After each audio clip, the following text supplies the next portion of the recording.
എനിക്ക് എൻ്റെ പിള്ളേരുണ്ടാകും.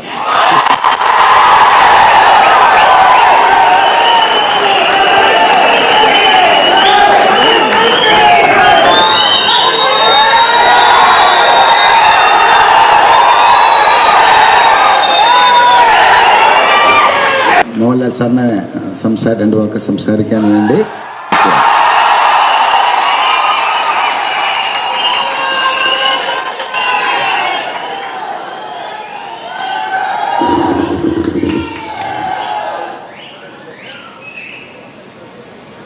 പ്രിയപ്പെട്ട എൻ്റെ കൂട്ടുകാരെ, ഒരു ക്ഷമാപണത്തോടെ നമുക്ക് ചടങ്ങുകൾ തുടങ്ങാം. വല്ലാണ്ടൊരു ട്രാഫിക് ബ്ലോക്കിൽ പെട്ടുപോയി. ഞാൻ ഇതിൽ നിന്ന് രക്ഷപ്പെടാൻ വേണ്ടി വേറൊരു വഴി എടുത്തപ്പോൾ അതിലും വലിയ ട്രാഫിക് ബ്ലോക്ക്. എന്തായാലും വരാൻ കഴിഞ്ഞു. ഒരു മണിക്കൂറോളം താമസിച്ചു. അതിലുള്ളൊരു ക്ഷമാപണത്തോടുകൂടി സംസാരിക്കാം. ഞാനൊരു പ്രസംഗമൊന്നും നടത്തുകയല്ല, നിങ്ങളോട് അങ്ങനെ ഒരു പ്രസംഗം നടത്തേണ്ട കാര്യമൊന്നുമില്ല. കുറച്ച് കാര്യങ്ങൾ പറയാം. അതായത് ഈ സംഘടന എങ്ങനെയാണ് ഉണ്ടായത്, ഇതിൻ്റെ പുറകിൽ പ്രവർത്തിച്ച ആൾക്കാരെയൊക്കെ അങ്ങനെയാണല്ലോ കഴിഞ്ഞ കാലത്ത് നമ്മളെ സഹായിച്ച, നമ്മളോടൊപ്പം നിന്ന് ഇപ്പോഴും നിൽക്കുന്ന ആൾക്കാരെയൊക്കെ ഒന്ന് ഓർത്തുകൊണ്ട് നമുക്ക് ഈ ചടങ്ങ് തുടങ്ങാം. ഒരു പക്ഷേ നമ്മൾ പറഞ്ഞു കഴിഞ്ഞാൽ ഒരുപാട് പേരുടെ പേരുകൾ അല്ലെങ്കിൽ പല കാര്യങ്ങൾ നമ്മൾ വിട്ടുപോകും. അതുകൊണ്ട് ഞാൻ കുറച്ച് കാര്യങ്ങൾ എഴുതി വെച്ചിട്ടാണ് പറയുന്നത്. അതിലാദ്യം ആയിട്ട് പറയേണ്ടത്, തിരിച്ചൊന്നും പ്രതീക്ഷിക്കാതെ സ്നേഹിക്കുന്ന ഒരുപാട് പേരുടെ നടുവിൽ നിൽക്കുമ്പോൾ കിട്ടുന്ന സന്തോഷമാണ് ഈ ലോകത്തിലെ ഏറ്റവും വലിയ സന്തോഷം.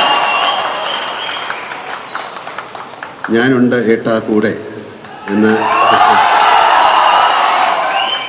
1000 പേർ ഒന്നിച്ച് പറയുമ്പോൾ കിട്ടുന്ന ആഹ്ലാദവും അതൊരു ആത്മവിശ്വാസവും മറ്റൊന്നിനും പകർന്നു തരാനാവില്ല എന്ന് ഞാൻ വിശ്വസിക്കുന്നു. All Kerala Mohanlal fans and cultural welfare association എന്ന സൗഹൃദ കൂട്ടായ്മയുടെ 25ാം വാർഷികത്തിൽ ഇന്നിവിടെ എൻ്റെ പ്രിയപ്പെട്ട കൂട്ടുകാരുടെ നടുവിൽ നിൽക്കുമ്പോൾ നിങ്ങൾ ഓരോരുത്തരും പകർന്നു നൽകുന്ന സ്നേഹം ഹൃദയത്തിൽ നിറയുമ്പോൾ എത്ര ധന്യമാണ് എൻ്റെ ജന്മം എന്നോർത്തു പോവുകയാണ്.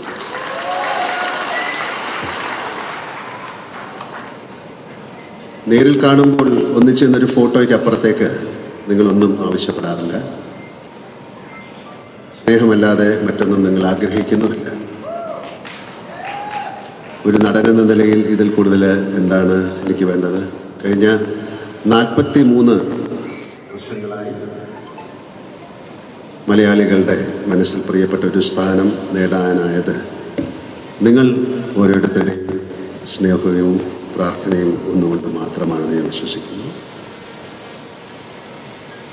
മതിലുകളിൽ പതിച്ച പോസ്റ്ററിനേക്കാൾ എത്രയോ വലുതാണ് നിങ്ങളുടെ മനസ്സിൽ നിറഞ്ഞാട്ടം ചെയ്യുന്നത്.